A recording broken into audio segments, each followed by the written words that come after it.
South Asian and African leaders would attend Modi's inauguration in New Delhi on Sunday evening local time.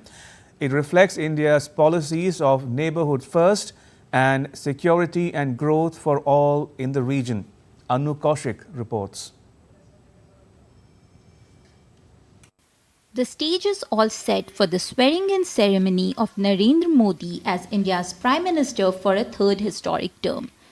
Keeping in line with the country's neighborhood-first policy, leaders from India's neighborhood will be attending the event in New Delhi on Sunday.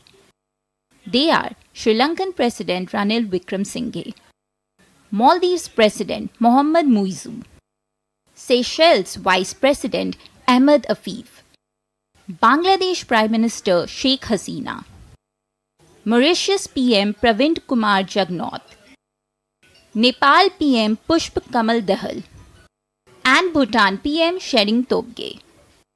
The leaders will also be attending a banquet hosted by President Draupadi Murmu at the Rashtrapati Bhavan the same evening.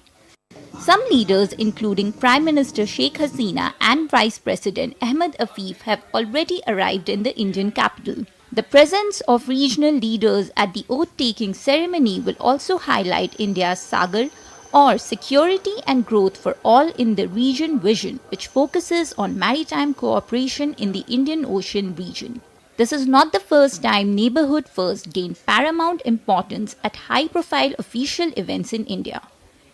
In 2014, heads of state from South Asian Association for Regional Cooperation or SAARC nations attended the ceremony in which Narendra Modi took oath as India's PM for the first time. Leaders from BIMSTEC or the Bay of Bengal Initiative for Multi-Sectoral Technical and Economic Cooperation were present at Modi's swearing-in ceremony in 2019. Anu Kaushik for DD India.